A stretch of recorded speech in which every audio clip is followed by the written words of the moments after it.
পেটের দায়ে মানুষ দেশ ছাড়ে, স্বপ্ন দেখে ভালো জীবনের, কিন্তু সেই স্বপ্নই কখনো কখনো হয়ে ওঠে নির্মম বাস্তবতার ফাঁদ। ইতালির পথে নতুন জীবনের আশায় ঘর ছেড়েছিলেন এই তরুণ, কিন্তু সেই পথেই তাকে ঠেলে দেয় অজানা অন্ধকারে। শরীয়তপুরের নড়িয়া উপজেলার চর লাউলানিকান্দি গ্রামের লালমিয়া খান, যিনি পরিবারের স্বপ্ন বুকে নিয়ে পাড়ি জমিয়েছিলেন বিদেশে। দালালের মাধ্যমে লিবিয়ায় পৌঁছানোর পরই শুরু হয় তার দুঃস্বপ্ন। একটি বন্দিশালায় আটকে রেখে তার উপর চালানো হয় শারীরিক ও মানসিক নির্যাতন। দেড় যুগ ধরে ভালোবাসার নিড়ে ACI pure salt. Libya Italy নেওয়ার উদ্দেশ্যে লিবিয়া নিয়েছিল, এখানে ওই যে সাত্তার মাঝি তারপরে লিবিয়া নিয়ে তো পরে 15 দিনের কথা বলে নিয়েছে।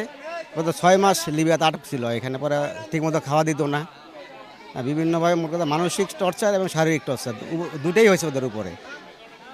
শেষ পর্যন্ত আমার যেটা বিশ্বাস, যে ছবি যে দেখছে, আমার মনে হয় শেষ পর্যন্ত যে দূষিত কিছু খাইছে, খাওয়ার পরে আমার মনে হয় যে ওই মারা গেছে, মনে হইতেছে এটা।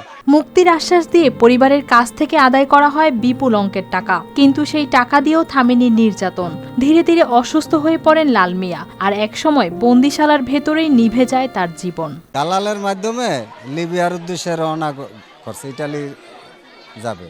তারপরে লিবিয়া যায় রাখছে, দালালে কইছে যে গেম দিবে দেয় নাই। তারপরে অসুস্থ হয়ে পড়ছে, সম্পূর্ণ টাকা টুকা দেওয়া দালালের, আজকে না কালকে না পরশু এরম করতে করতে মনে করেন ও গেছে অসুস্থ হয়ে। তো অসুস্থ হয়ে গেছে, ওকে বলছে, ওকে বলার পরে তারা কোনো ট্রিটমেন্টের নেয় নাই, পদক্ষেপ নেয় নাই। না নেওয়ার প্রেক্ষিতে মনে করেন যেন রুমের ভিতরে অসুস্থ হয়ে মৃত্যুর খবর পৌঁছানোর পর থেকেই শোকে ভেঙে পড়ে পুরো পরিবার।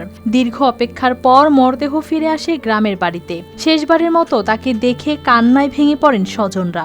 আমি টেনশন করলাম দেখে আমার লেগে বেশি কিছু কইতো না, আমার মার সাথে যোগাযোগ হতো, বেশি কিছু কইতো না, যেন টেনশন করবো, হয়তো পোলাপেন থাকতে পারে না, এবার টেনশন করলে আবার ওর অবস্থা খারাপ হয়ে যাবে, এই কারণে আমার কাছে বেশি কিছু কইতো না।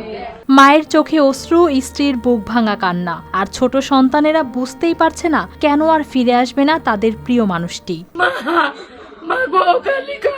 আমার বউ পোলাপেন কি করতে দেখে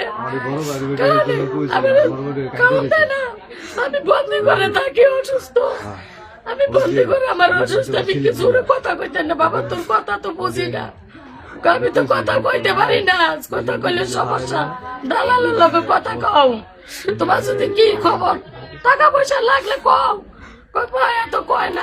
ভালো জীবনের স্বপ্নে শুরু হওয়া সেই যাত্রা শেষ হয়েছে এক নির্মম পরিণতিতে, যা আবারও মনে করিয়ে দেয় অনিরাপদ পথে বিদেশ যাত্রা কতটা ভয়াবহ হতে পারে। News desk, RTV।